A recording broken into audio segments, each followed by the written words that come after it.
Tapi kemudian dari Bani Israel akhirnya menemukan sapi itu, dan cara mereka membayar sapi itu, mereka timbang sapi itu beberapa ton dan berapa ratus kilo, yang mereka ganti dengan senilai emas.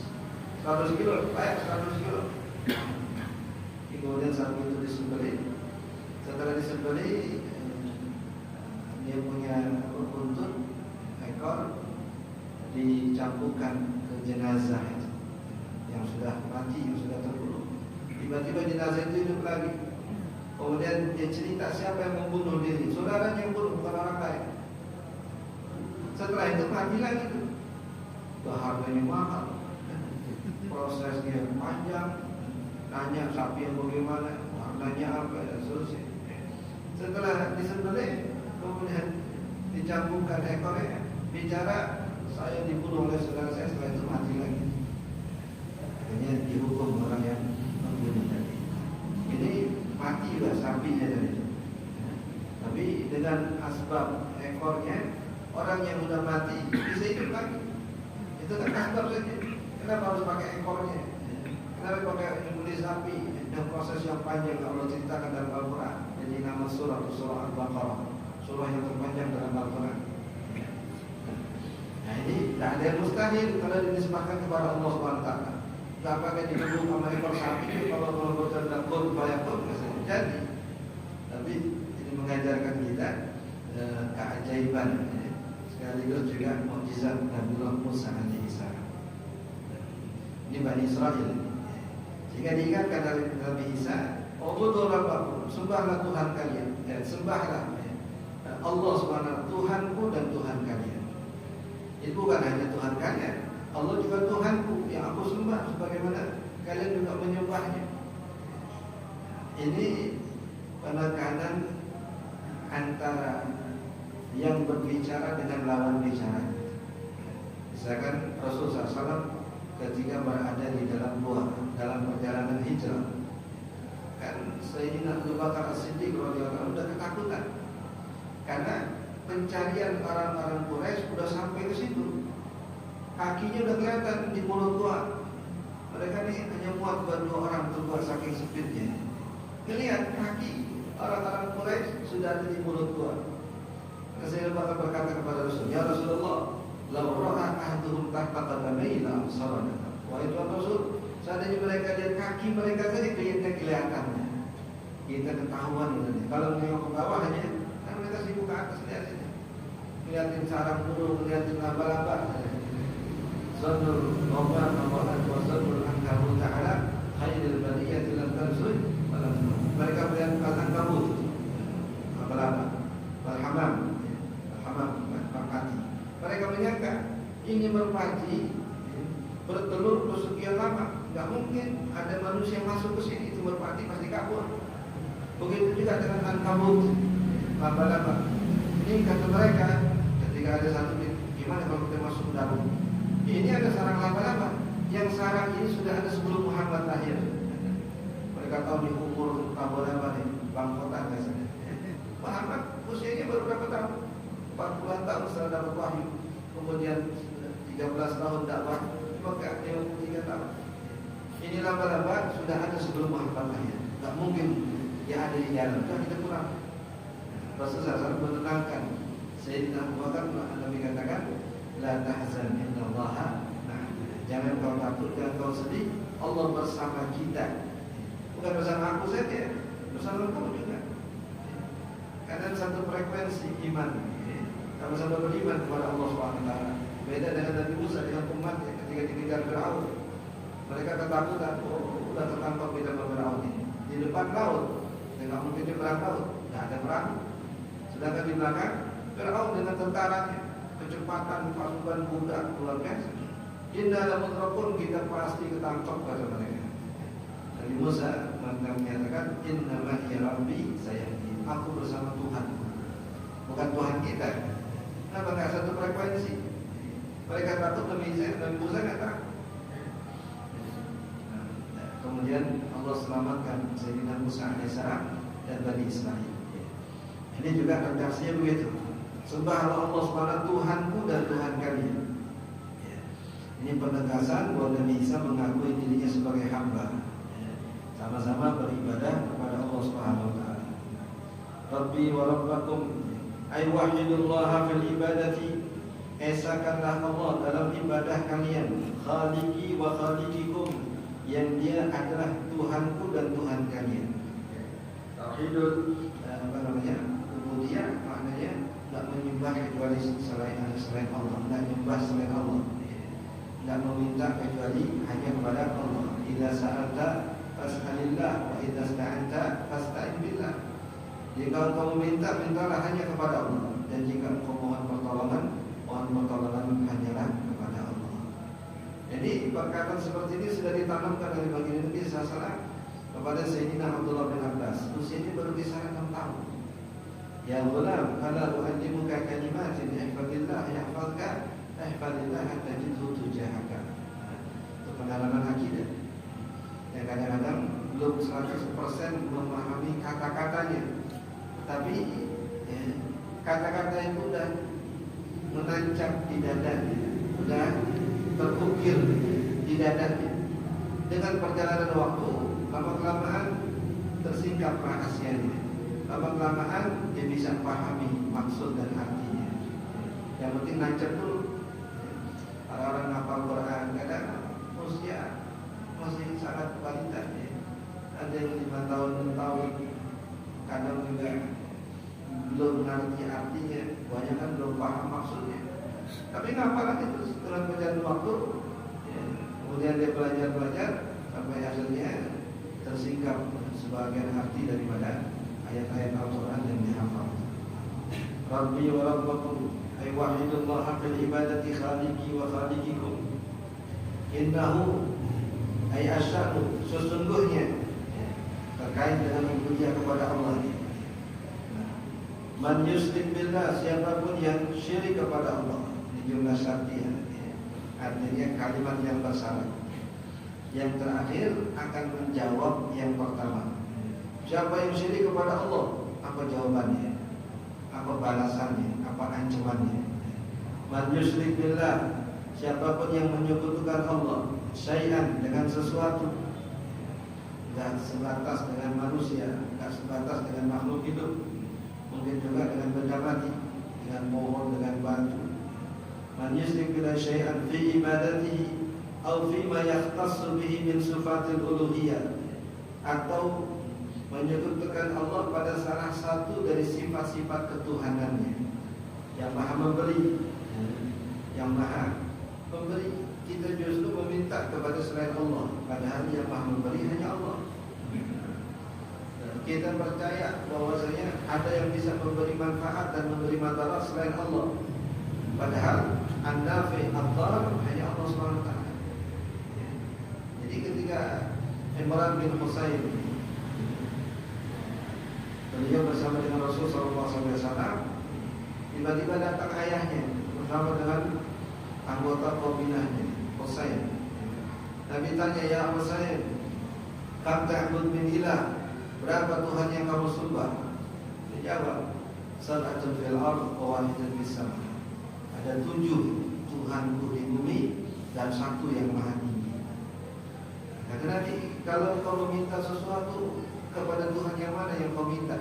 Kepada yang maha tinggi, bukan kepada yang di bumi.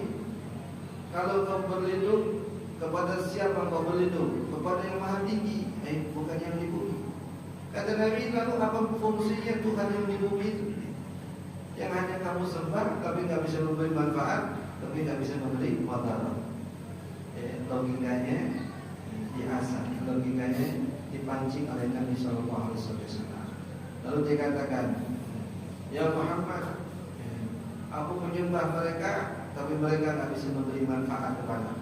Aku menyuruh mereka, tapi mereka tidak pernah menjawab seruanku. Jadi panggil-panggil tak jawab. Di batu, kayu, kadang dari adonan roti, yang kalau lagi nyaman, mereka bikin Tuhan dari adonan roti. Ketika mereka kelaparan, tinggal dipotek, dipanggang jadi roti. Yang pernah dilakukan oleh Sayyidina Umar bin Khattab radhiyallahu. Ini kalau ingat masa-masa jahiliyah, ketawa sendiri. Ketawa sendiri. Jadi setelah Nabi SAW ingatkan dengan bahasa dialog tadi itu, akhirnya Musa langsung mengucapkan 2 kalimat syahadat. Jadi kecerdasan bagi Nabi SAW. Sama seperti orang yang minta izin untuk berzina, baru masuk Islam, dikatakan ya Rasulullah izinkan saya berzina. Nabi nggak kata apa-apa, Nabi ajak dialog. Atallahu li ummik, kamu rela itu terjadi dengan ibumu? Orang berzina dengan ibu, oh ya Rasulullah saya bunuh orang itu. Atallahu li ukhtik, kau rela itu terjadi dengan saudarimu? Enggak ya Rasulullah.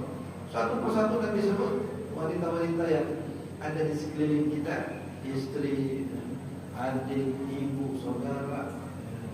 Nah, dan semuanya dijawab dengan tegas, dijawab dengan keras. Saya bunuh orang ya Rasulullah. Kata Nabi begitu juga orang tak pengen ibunya dizinai, tak pengen putrinya dizinai, tak pengen saudarinya dizinai. Jangan kau melakukan sesuatu kepada orang yang kau tidak ingin orang lain melakukannya kepada kamu. Nabi tepuk dadanya. Kalau katakan ya Rasulullah, tidak ada yang aku benci melebihi zina setelah ini. Padahal sebelum ini tidak ada yang lebih aku sukai daripada zina. Bayar juga, saya dilakoni. Tapi setelah Nabi tepuk dadanya, setelah Nabi ajak dialog akalnya, akhirnya terbuka pintu hidayah. Kemudian dia pun menyatakan membenci zina. Setelah sebelumnya justru minta izin berbuat zina.